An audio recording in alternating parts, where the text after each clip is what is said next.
Hi friends, நான் உங்கள் anime freak வந்துட்டேன். நாம இப்போது solo maths level newbie episode 60 பார்க்கலாம். இதுக்கு முன்னாடி உள்ள எபிசோடெல்லாம் நீங்கள் பார்க்கலன்னா மறக்காமல் போய் பார்த்துட்டு வந்துருங்க. டிஸ்கிரிப்ஷனில் லிங்க் கொடுத்துருக்கேன். சரி வாங்க நாம் இந்த எபிசோடுக்குள்ளே போகலாம். அதுக்கு முன்னாடி போன எபிசோடு கடைசியில் நம்ம ஹீரோ அப்புறம் எலும்புக்குட்டி ட்ரியோ பொண்ணு சுட்டி பொண்ணு இவங்க எல்லாம் சும்மா மரண மாதம் என்ட்ரி கொடுப்பாங்க. ஆப்போசிட்டில் அந்த ரெமியா டீமன் பொண்ணு, அப்புறம் அந்த பண்ணி முஞ்ச வாயன், அப்புறமா டீமன் கல்ட்டை சேர்ந்த ஒரு குண்டு பையன், இவங்க 3 பேரும் ஆப்போசிட்டில் நின்று சண்டைக்கு ரெடியாக இருப்பாங்க. அதோட போன எபிசோடு முடிஞ்சிருக்கும். வாங்க நாம இந்த எபிசோடில் என்ன நடக்குதுன்னு பார்க்கலாம். இந்த எபிசோடு ஸ்டார்டிங்கில் நம்ம ஹீரோ சொன்ன மாதிரி அலிஸ் வேம்பேர் 29வது ஃப்ளோருக்கு போகிறதுக்காக சிப்பு ரெடி பண்ண சொல்லியிருப்பா. அந்த சிப்பு ரெடி பண்ணிட்டு ஒருத்தன் நம்ம அலிஸ் வேம்பேர் கிட்ட வந்து, நீங்கள் சொன்ன மாதிரி சிப்பு ரெடி ஆயிடுச்சு, இதில் 66 பேர் ரெடியாக இருக்காங்க, நாம் இப்போ 29வது ஃப்ளோருக்கு போகலாம் அப்படின்னு சொன்னோன்னே அங்கே சிப்பில் எல்லாருமே ரெடியாக இருப்பாங்க. நம்ம Alice vampire pirate of the Caribbean மாதிரி சும்மா கெட்டப்லாம் போட்டு நாம இப்போ கிளம்பலாம் அப்படின்னு சொல்லிட்டு சும்மா மரண மாசா சொல்லிட்டு அங்கேருந்து கிளம்புவா. அப்படி கிளம்பும்போது நம்ம ஹீரோவை பற்றி அலிஸ் வேம்பேர் நினச்சிட்டு இருப்பா. நான் உங்கூட இல்லைன்னு நீ கவலைப்படுவ ஜின், என்னோட அருமை என்னன்னு உனக்கு போக போக தெரியும் அப்படின்னு நம்ம ஹீரோவை பயங்கரமாக லவ் பண்ணிட்டு இருக்கா அலிஸ் வேம்பேர். அப்படியே கட் பண்ணா இந்த பக்கம் நம்ம ஹீரோ சண்டை ஆரம்பிக்க போகிறான். அங்கே பார்த்தா ரெமியா அந்த டீமன் அவளோட அந்த ஆம்பளைங்களை மயக்கிற அந்த ஸ்கில்லை யூஸ் பண்ணி நம்ம ஹீரோவை மயக்க ட்ரை பண்ணிட்டு இருப்பா. நம்ம ஹீரோ இதில் மயங்கிட்டான் அப்படின்னா நம்ம ஹீரோவோட கதை முடிஞ்சிடும். ஆனால் நம்ம ஹீரோ இதில் மயங்கல அப்படின்னா அவளோட பவரை நம்ம ஹீரோவால் காப்பி பண்ண முடியும். இது நம்ம ஹீரோவோட கண்டிஷன். இப்போது நம்ம ஹீரோக்கும் அந்த ரெமியா அந்த டீமனுக்கும் சண்டை ஆரம்பிக்க போகுது. அந்த ரெமியா டீமன் எல்லா ஆம்பளைங்களும் என்கிட்ட தோற்று போவாங்க, நீ எப்படி என்கிட்ட ஜெயிக்கிறேன்னு பார்க்கலாம் அப்படின்னு சொல்லிட்டு அவளோட பவர் யூஸ் பண்ணி ஸ்கில்லை யூஸ் பண்ணி அங்கே நிறைய அழகான பொண்ணுங்களை வர வச்சு நம்ம ஹீரோவை அப்படியே மயக்க ட்ரை பண்ணிட்டு இருப்பா. அங்கே எல்லா அழகான பொண்ணுங்களும் இருக்க போது அதை பார்த்துட்டு அந்த ரெமியா ஏஞ்சல் நம்ம ஹீரோ கிட்ட, இங்கே உனக்கு யார் வேணுமோ நீ சூஸ் பண்ணிக்கலாம், உன்னோட லைஃப் ரொம்ப அழகாக இருக்க போது, என் கூட வந்துரு அப்படின்னு சொல்லிட்டு அவன் நம்ம ஹீரோவை மயக்கிறதுக்கு அப்படி ட்ரை பண்ணிக்கிட்டே இருப்பா. அப்படியே இந்த பக்கம் அந்த பனி முஞ்சு வாயனோட முகம் அப்படி 4 துண்டா பீஸாவை கட் பண்ண மாதிரி கட் ஆகிட்டு இருக்கு. அதை பார்த்த சுட்டி பொண்ணுக்கு என்னாச்சு ஒன்றும் புரியலையே அப்படின்னு பார்த்துட்டு இருக்கும்போது அந்த 4 துண்டை அப்படி பிரிஞ்சு ஒரு குளோட்டினி பவர் மூலமாக அவனோட தொண்டைக்குள்ளே ஸ்ட்ரைட்டாக முழுங்குற மாதிரி பசி எடுத்த மாதிரி கத்திக்கிட்டு இருப்பான். என்னோட சக்தி மூலமாக உன்னை அப்படியே முழுங்க போகிறேன் அப்படின்னு சொல்லிட்டு அந்த பனி முஞ்சு வாயன் கத்திக்கிட்டு இருப்பான். அப்படி இந்த பக்கம் பட்டாருன்னு வெடிச்சு சதரும். இந்த பக்கம் அந்த டீமன் கல்ட்டை சேர்ந்த லீட்ரு, இப்போ புது லீட்ரு, அவன் எல்லா அழகான பொண்ணும் என்னை ரொம்ப தொல்லை பண்ணிகிட்டே இருக்காங்க, ஏன் இந்த மாதிரி அழகான பொண்ணுலாம் தேவையில்லாத வேலை பார்க்குறீங்க, எனக்கு இது சுத்தமாக பிடிக்கல அப்படின்னு இருக்கிற கல் எல்லாத்தையுமே எடுத்து நறுக்கு முறுக்குன்னு சொல்லிட்டு முறுக்கு மாதிரி கடிச்சு சாப்பிட்டுட்டு இருக்கு. அதை பார்த்து ட்ரியா பொண்ணு இவன் என்ன பண்ணுறான்னு தெரியலையேன்னு வாயை பொழந்து பார்த்துட்டு இருப்பா. பின்னாடி இருக்க நம்ம எலும்பு குட்டியா மெகா சோட்டுக்குள்ள உட்காந்துட்டு, இவன் என்ன பண்ணுதான் பனி முந்து வாயன் தேவையில்லாமல் கல்லெல்லாம் தின்னுக்கான், இவன் தான் பைத்தியக்காரனா அப்படி சொல்லிட்டு எலும்பு குட்டி அங்கே கேட்டுட்டு இருக்கும்போது அந்த சாதா கல்லெல்லாம் தின்னுவன் ஆக்டிவேட்டிங் ஸ்கில் பிஞ்சுன்னு சொல்லிட்டு ஆக்டிவேட் பண்ணதில் அப்படி பெரிய சேஸு மலமாடு அறக்க மாதிரி மாறிடுவான். அரக்க மாதிரி மாறிட்டு இதுதான் பிஞ்ச் வெயிட் கெய்னிங் மோட் அப்படின்னு சொல்லிட்டு கல்லெல்லாம் தின்னு பெரிய அரக்க மாதிரி சும்மா தடியாக மாறிடுவான். பாத்தியா, இதுதான் என்னோட ஸ்கில்லு, இது மூலமாக நான் எல்லாத்தையுமே கடிச்சு சாப்பிட முடியும், ரொம்ப நாளாக மனுஷங்களை சாப்பிடணும்னு சொல்லிட்டு ஆசையாக இருந்தேன், அதுவும் ஒன்றை மாதிரி ஒரு அழகான பொண்ணை சாப்பிட்டா டேஸ்ட்டாக இருக்கும்ல அப்படின்னு சொல்லிட்டு அவன் நம்ம ட்ரியோ அப்பர்சன்டியை கடிக்கலான்னு சொல்லிட்டு வரும்போது இந்த பக்கம் பார்த்தா நம்ம எலும்பு குட்டியா மெகா சோடில் சும்மா கெத்தா போயிட்டு, ட்ரியா பொண்ணு நீ பின்னாடி போய் நின்று, நம்மளோட கில்டில் இருக்கிற மொத்த தூள் என்ன தெரியுமா, இந்த மாதிரி தேவையில்லாதவங்க எல்லாத்தையுமே உயிரோட விதக்கூடாது, எல்லாத்தையுமே என் கையால் கொத்த போதேன் அப்படின்னு சொல்லிட்டு எலும்பு குட்டியா ஸ்ட்ரைட்டாக போய் அங்கே இருக்க அந்த குண்டர்கிட்ட போய் சண்டை போடுவான் பாருங்க. 2 பேரும் ஒரே சைஸில் இருப்பாங்க. அப்படி 2 பேருக்குள்ளே பயங்கரமாக சண்டை போட்டு இருக்கும்போது நம்ம எலும்பு குட்டியா அந்த ட்ரியா பொண்ணை, நீ தீக்கிரமாக இங்கே இருந்து போ, நீ அந்த மெலினா பொண்ணை எப்படியாவது காப்பாற்று, நான் இதை பார்த்துக்கிட்டேன் அப்படின்னு சொல்லும்போது அங்கே அதை கேட்டு அந்த ட்ரியா பொண்ணு அப்படியான்னு சொல்லிட்டு அவள் அங்கேருந்து ஓடுவா. இந்த பக்கம் அந்த அரக்கனுக்கும் நம்ம எலும்பு குட்டியா மெகா சோடுக்கும் சண்டை பயங்கரமாக போயிட்டு இருக்கும். அப்போது நம்ம ட்ரியா பொண்ணு ஓடிட்டு இருக்கும்போது எனக்கு ஏன் அந்த எலும்பு குட்டியா மேலே லவ் வர மாதிரி இருக்குது, ஐயோ இது என்ன போயும் அந்த எலும்பு மேலேயே எனக்கு லவ் வரணும் அப்படின்னு சொல்லிட்டு நம்ம எலும்பு குட்டியா மேலே இவளுக்கு லவ் வருதுங்க, இது என்ன கதை புதுசாக இருக்கு அப்படின்னு சொல்லிட்டு அவள் ஐயோ இப்படிலாம் பண்ணக்கூடாது, நான் சீக்கிரம் மெலினாவை கண்டுபிடிச்சி அவளை காப்பாற்றணும் அப்படின்னு சொல்லிட்டு அவள் மனசை அப்படி தேர்த்திக்கிட்டு அங்கேருந்து ஓடுவா. அப்படியே கட் பண்ணா இந்த பக்கம் நம்ம ஹீரோ அங்கே இருக்க அழகான பொண்ணுங்க கூட பேசாமல் அடித்து சண்டை போட்டு நாக் அவுட் பண்ணிவிட்டு இவளுக்கு என்ன தொல்லை பண்ணிக்கிட்டே இருக்காளுங்க அப்படின்னு சொல்லிட்டு தப்பிச்சு வந்தாலுமே விடாமல் நம்ம ஹீரோவை பிடிச்சி காலை பிடிச்சி கையை பிடிச்சி நீங்கள் என் கூட வாங்க, நீங்கள் ரொம்ப அழகாக இருக்கீங்கன்னு சொல்லிட்டு காதை தொல்லை பண்ணிட்டு இருப்பாங்க. நம்ம ஹீரோ அவங்க எல்லாத்தையுமே வெட்டி தள்ளிட்டு சும்மா கெத்தாக நிற்கும் போது அதை பார்த்துட்டு அந்த ரெமியா டிமன், நீ எதுக்கு விலகி போகிற, வாழ்க்கையை என்ஜாய் பண்ண வேண்டியதானே, உனக்கு சந்தோஷம் வேண்டாமா, இப்படியே நீ விலகி போனால் உன்னை நல்லவன்னு நான் அவார்டாக கொடுக்க போகிறாங்க அப்படின்னு சொல்லும்போது அதை கேட்டு நம்ம ஹீரோ, யார் என்னன்னு தெரியாமல் நான் போய் பழக மாட்டேன், நீ என்னை ஃபோர்ஸ் பண்ண பார்க்குறியா, அதுக்கெலாம் வாய்ப்பே கிடையாதுமா அப்படின்னு சொல்லும்போது அதை கேட்டு அந்த ரெமினா டீமனும், ஏன் இந்த மாதிரி ஓவரா நடிக்கிற? உன் மனசுக்குள்ள யாரு இருந்தா தான், இந்த மாரி அழகான பொண்ணுங்கள உன்கிட்ட நெருங்க விட மாட்ட. உன் மனச பார்த்தா காலியா இருக்க மாரி தானே இருக்கு. அப்புறம் எதுக்கு ஓவரா நடிக்கிற? நீ சீக்கிரமா இங்க இருக்க ஏதாச்சும் ஒரு பொண்ண சூஸ் பண்ணு. இல்ல என்ன சூஸ் பண்ணு அப்படின்னு சொல்லிட்டு அவ நம்ம ஹீரோவுக்கு அன்பு தொல்ல குடுத்துட்டு இருப்பா. அவளோட மாய வலையில நம்ம ஹீரோவ இழுக்கிறதுக்கு ட்ரை பண்ணிட்டு இருப்பா. அப்படியே அங்க கட் பண்ணா இந்த பக்கம் நம்ம சுட்டி பொண்ணு அந்த பன்னி மூஞ்சி வாயனோட வாய்க்குள்ளேயே மாட்டிக்குவா. இந்த பக்கம் பார்த்தா நம்ம எலும்பு குட்டியான அந்த தடியன் அந்த மெகா சூட்ட போட்டு கடிச்சு பிச்சு எறிஞ்சிட்டு இருப்பான்.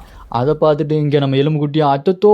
என்னோட மெகா தூத்து உடைஞ்சு போகுதே!" அப்படின்னு சொல்லிட்டு நம்ம எலும்பு குட்டியான் அழுதுட்டு இருப்பான். அப்படி இந்த பக்கம் நம்ம ஹீரோ, "ஏய் நான் ஓப்பனா சொல்லணும்னா, யாரு என்னன்னு தெரியாம நான் அவங்க கூட பழக மாட்டேன்.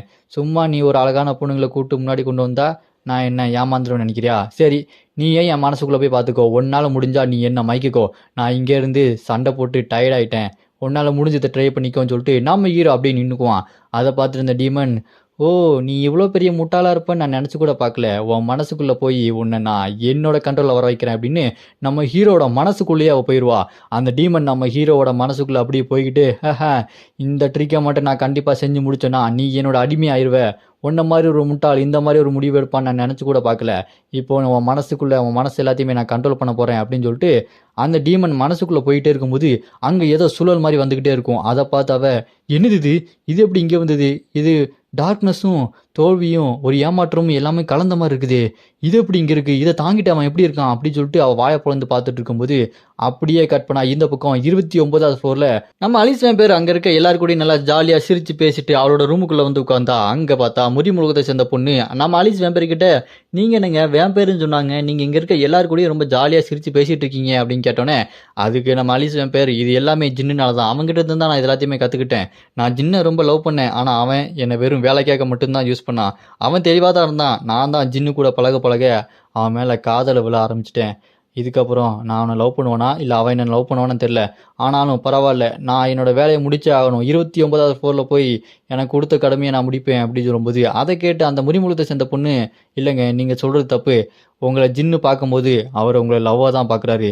உங்கள பார்க்குற மாரி வேற யாரையுமே அவரு பார்த்ததில்ல" அப்படின்னு அந்த முறிமுழுகத்த சேர்ந்த பொண்ணு நம்ம அலிஸ் வேம்பர் கிட்ட சொல்ல, அப்படியே அங்க கட் பண்ணா இந்த பக்கம் அந்த ரெமியா டீமன் வாய பொளந்து பார்த்துட்டு இருப்பா.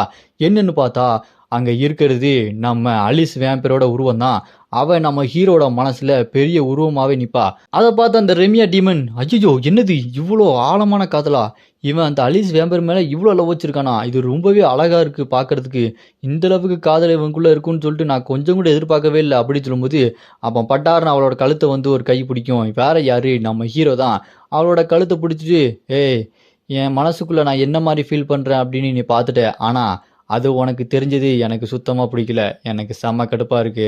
இது எல்லாமே என் மனசுக்குள்ள மட்டும் தான் இருக்கணும். வேற யாருக்கும் தெரியக்கூடாது. அது உனக்கு தெரிஞ்சுச்சு அப்படின்னா, இது உன்னோட முடிவா கூட இருக்கலாம்" அப்படின்னு சொல்லும்போது, அத கேட்டு அந்த ரெமியா டீமன், "ஏய் எப்புட்றா நீ இவ்ளோ மனசுல காதல வச்சுட்டு அவ கூட பேசாம அவள வெறுக்கிற மாரி நடிச்சுக்கிட்டு எப்படி இருக்கிற?" அப்படின்னு கேட்டா, அதுக்கு நம்ம ஹீரோ, "நான் அவள லவ் பண்ணேன் அப்படின்னா அவளுக்கு ஆபத்து. நான் இதுக்கு முன்னாடி வாழ்ந்த வாழ்க்கையில அவள லவ் பண்ணி அவள இழந்துட்டேன். இப்போ அவள பாதுகாக்கணும் அப்படின்னா, மனசுக்குள்ள காதல் இருந்தாலுமே அவள வெறுக்கிற மாரி நடிச்சு தான் ஆகணும்." அப்படியே அங்க கட் பண்ணா இந்த பக்கம் மெலினாவ தூண்ல கட்டி போட்டு வச்சிருப்பாங்க. அந்த இடத்துல ட்ரியோ அங்க வந்து, "ஏய் நீ இங்க தான் இருக்கியா? மாஸ்டர் ஜின்னு உன்ன காப்பாத்த சொன்னாரு. நான் உன்ன இங்கருந்து காப்பாத்துறேன்" அப்படின்னு சொல்லிட்டு அந்த சங்கிலிய உடைக்கலாம்னு சொல்லிட்டு ட்ரை பண்ணிட்டே இருப்பா. அத பார்த்துட்டு அந்த மெலினா, "ஏய் நீ இங்கருந்து உடனே கிளம்பு. நான் இங்க அவ்வளோதான். இதுக்கப்புறம் என் வாழ்க்கை மாறப் போறதில்ல.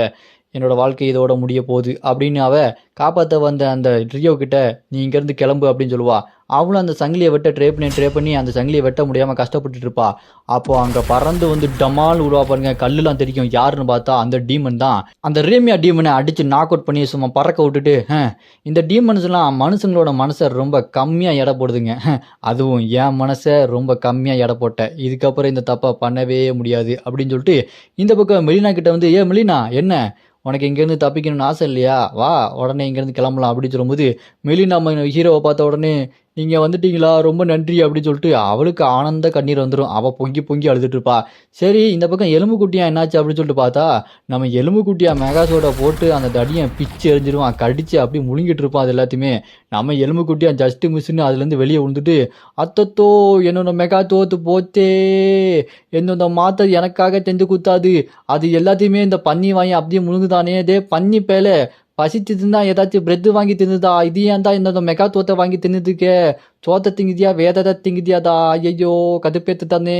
உன்ன விட மாட்டேன்டா" அப்படின்னு சொல்லிட்டு அவன் ஸ்வாடை எடுத்துட்டு இந்தந்த மெக்காத்தோத்தை நீ தின்னுத்தல்ல இதுதான் உன் வாயை நான் கிதுக்கிதேன் அப்படின்னு சொல்லிட்டு அவன் சண்டைக்கு ரெடியாக இருப்பான் அழுதுகிட்டே. பாவுங்க எலும்பு குட்டியான மெகாஸோட தின்னுட்டான் பைத்தியக்கார பையன். அப்போ அந்த டீமன் கல்டஸ் அந்த லீடரு அந்த தடியன் எனக்கு நீயும் வேணும், உன்னோட எலும்பை டேஸ்ட் பண்ணா எப்படி இருக்குன்னு தெரியல, ஆட்டுக்காலை டேஸ்ட் பண்ணியிருக்கேன், உன்காலை நான் டேஸ்ட் பண்ணி ஆகணும், ஒழுங்கா என்கிட்ட வந்துடு அப்படின்னு சொல்லிட்டு நம்ம எலும்பு குட்டியான கடிக்கிறதுக்கு அப்படி கிட்ட வந்து பாஞ்சு வந்துட்டு இருப்பான்.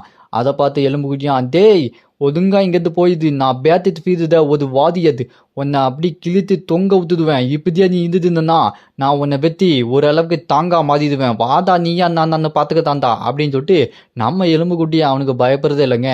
அப்படி ஸ்வாட் எடுத்து வெட்டலான்னு சொல்லிட்டு கிட்ட போயிட்டு இருக்கும்போது திடீர்னு பார்த்தா யாரோ ஒருத்தங்க கையில் ஒரு மிகப்பெரிய ஒரு வெப்பன் மாதிரி செஞ்சுட்டு இருப்பாங்க. திடீர்னு மேலே இருந்து வந்து ஒரு அடிச்ச அடியில் அந்த மிகப்பெரிய அந்த ஜெயிண்ட் இருக்கான் பாருங்க, அந்த டீமன் கல்டஸ் அந்த தடியன், அவனோட நெஞ்சில் வந்து ஒரு அட்டாக் விழும். அவன் வழியில் ஆன்னு கத்திட்டு இருப்பான். என்னன்னு பார்த்தா ஒரு மிகப்பெரிய கோடாரி. அதை அடித்தது வேற யாரும் இல்லை, நம்ம ஹீரோ தான். சும்மா நம்ம ஹீரோ அவனை அடித்து நாக் அவுட் பண்ணிட்டு கெத்தா வந்து எலும்பு குட்டியான் பின்னாடி நிற்பார். இந்த எலும்பு குட்டியான் நம்ம ஹீரோவை பார்த்த உடனே மாத்தது நீங்கள் வந்துட்டீங்கதா, இந்த பாதுங்க இந்த மெகாதோத்தை கதித்துக்கு முழுங்கித்தா மாத்தது, எனக்கு இன்னொன்று அந்த மாதிரி செஞ்சு கொடுத்துருக்கீங்களா, அதுவும் அப்டேட் வந்ததுண்ணா இந்தாங்க இன்னும் லிஸ்ட்டு நிறையா இருக்குது, இதெல்லாம் எனக்கு செஞ்சு கொடுத்துங்க அப்படின்னு சொல்லிட்டு எலும்பு குட்டியாக நம்ம ஹீரோ கிட்ட கொடுக்க நம்ம ஹீரோ எலும்பு குட்டியா மண்டையில் டங்குன்னு ஒரு கொட்டு போட்டு ஏய் என்னடா உன்னோட ஒரு சூட்டை பத்திரமா பார்த்துக்க முடியாது இந்த மாதிரி பண்ணிட்டு இருக்க, ஆமாம் அவளை எங்க சுட்டி பொண்ணு எங்க அப்படின்னு சொல்லும்போது சுட்டி அவளா அவள் அந்த பன்னி மூஞ்சி வாயனோட வயிற்றுக்குள்ளே இருக்கான்னு நினைக்கிறேன், அவன் முழுகிட்டானா அப்படின்னு சொல்லிட்டு எலும்பு குட்டியான் அத்தத்தோ ஏய் சுட்டி பொண்ணு எங்கே தான் அதுக்கா ஏன்டா அவன் தான் எல்லாத்துமே திங்குதீங்க, தின்னிக்கு பிறந்தவங்களா தின்னு எப்படி பண்ணிட்டீங்களாடா கதுப்பேற்றிங்களாடா துத்தி பொண்ணை வெளியே ஊத்துதா அப்படின்னு சொல்லிட்டு அவன் எலும்பு குட்டியான் கத்திட்டே இருக்கும்போது அப்போ நம்ம ஹீரோ அந்த பன்னி மூஞ்சனை பார்த்து டேய் நீ பெரிய தப்பு பண்ணிட்ட, நீ சுட்டி பொண்ணை ரொம்ப சுட்டி பொண்ணு நினச்சிட்டியா, அவள் கட்டிக்கார பொண்ணுடா, உன்னை துண்டு துண்டா வெட்டி போட்டுருவா அப்படின்னு நம்ம ஹீரோ சொல்லி முடிக்கிறதுக்குள்ள வயிற்றுக்குள்ளே போன நம்ம சுட்டி பொண்ணு சும்மா கிழிச்சிட்டு துண்டு துண்டா பிச்சு எறிஞ்சிட்டு வருவா. அவங்க தான் அவ்வளோதான், சும்மா ரத்த கலரியோட மரண மாசா சுவாட வச்சுட்டு வருவா பாருங்க, பார்க்கறதுக்கே பங்கமாக இருக்கும். அவன் அத்துஜோ என்ன இவ இந்தளவுக்கு பவராக இருக்கிறா, சின்ன பொண்ணாக இருப்பான்னு நினச்சா ஆனால் இவ ரொம்பவே ஸ்ட்ராங்காக இருக்காளே அப்படின்னு சொல்லிட்டு அவன் பார்த்துட்டு இருக்கும்போது நம்ம சுட்டி பொண்ணு ஏய் நீ என்ன நினச்ச, நான் சுட்டிடா அப்படின்னு சொல்லிட்டு அவனை வெட்டி வீசிட்டு சும்மா கெத்தாக வந்து நம்ம ஹீரோ முன்னாடி நிற்பா. நீங்கள் சொன்ன மாதிரியே செஞ்சுட்டேன் ஜின் அப்படின்னு சொல்லிட்டு நம்ம ஹீரோ முன்னாடி வந்து நிற்கும் போது எலும்பு குத்தியா நீ தாகுதியா உயிரோதுக்கியா ரொம்ப தந்தத்தம் அப்படின்னு நம்ம எலும்பு குட்டியான் துள்ளி குதிச்சுட்டு இருப்பான். அப்போ நம்ம ஹீரோ சுட்டி பொண்ணை பார்த்து நல்ல வேலை பண்ணேன், நான் நினச்ச மாதிரியே நீ வேலையை முடிச்சுட்ட அப்படின்னு நம்ம ஹீரோ சொல்லிட்டு இருக்கும்போது அந்த எலும்பு குட்டியான் இங்கே பாது மண்டையெல்லாம் நெத்தமாத்துக்குது, நல்ல வேலை உனக்கு ஒன்றுமே ஆதை அப்படின்னு சொல்லிட்டு துணி எடுத்து ரத்தத்தை தொடச்சிட்டு இருப்பான். அதை பார்த்து நம்ம ஹீரோ இவன் என்ன இந்த அளவுக்கு ஆர்வக்குள்ளாராக இருக்கான் அப்படின்னு சொல்லிட்டு நம்ம ஹீரோ எலும்பு குட்டியான மாதிரி முடிச்சுட்டு இந்த பக்கம் அந்த ரெமியா டீமன் கிட்ட ஏய் நீ இங்கே தான் இருக்கியா அப்படின்னு சொல்லிட்டு நம்ம ஹீரோ அந்த டீமன் கிட்ட போயிட்டு அவளை கொல்லலாம்னு சொல்லிட்டு ரெடியாக இருக்கும்போது அப்போ நம்ம ஹீரோ அந்த ரெமியா டீமனை பார்த்து ஏய் உன்ன மாதிரி ஒரு கேவலம் ஒரு ஐராங் டீமன் முன்னாடி நான் தோற்று போக நீ நினச்சியா, முட்டாள்தனம், இந்த மாதிரி முட்டாள்தனத்தை நீ பண்ணதுக்காகவே அனுபவிக்க போகிற அப்படின்னு நம்ம ஹீரோ அவரோட அந்த ப்ளூ கலர் பிஸ்டல் எடுத்து சும்மா நேராக சுடலான்னு சொல்லிட்டு ரெடியாக இருக்கும்போது அப்போ நம்ம ஹீரோக்கு ஒன்று ஞாபகம் வரும். இதுக்கு முன்னாடி அந்த லேசி பாஸை நம்ம ஹீரோ அப்பர்சண்டியாக மாற்றிருப்போம் பார்த்தீங்களா, அவன் நம்ம ஹீரோ கிட்ட தயவு செஞ்சு ரெமியா டீமனை கொண்டுடாதீங்க, அவள் தான் என் உயிர், அவளுக்காக தான் நான் வாழ்ந்துட்டு இருக்கேன், அவள் இல்லாமல் நான் வாழ முடியாது அப்படின்னு சொல்லிட்டு ரெமியா மேலே ரொம்ப ஆசை வச்சுருப்பான். அதை கேட்ட நம்ம ஹீரோ சரி அவனுக்காக விடுவோம் அப்படின்னு அப்போ நம்ம ஹீரோ மறுபடியும் அவளை அடிமையாக்கலான்னு சொல்லிட்டு ஏய் உன்னை கொல்றதுக்கு பதிலாக நீயும் என்னோட அடிமையாயிரு அப்படின்னு அவன் மேலே பீச்சாங்கே வச்சிருவாரு. அவ்வளோதான், இந்த ரெமியா அந்த டீமனும் நம்ம ஹீரோவோட அப்பர்சண்டியாக மாறிடுவா. இதோட இந்த எபிசோடு இங்கே முடியுது. இதுக்கப்புறம் என்ன நடக்குது அப்படின்னு நம்ம அடுத்தடுத்த எபிசோடில் பார்க்கலாம். இந்த எபிசோடு உங்களுக்கு பிடிச்சா மறக்காமல் லைக் பண்ணி சப்போர்ட் பண்ணுங்கள். உங்களுக்கு அடுத்த எபிசோடு வேணும்னு நினச்சிங்கன்னா மறக்காமல் கமெண்ட்ல அப்படின்னு கமெண்ட் பண்ணுங்கள். இந்த வீடியோ பிடிச்சா மறக்காமல் லைக் பண்ணி சப்போர்ட் பண்ணுங்கள்.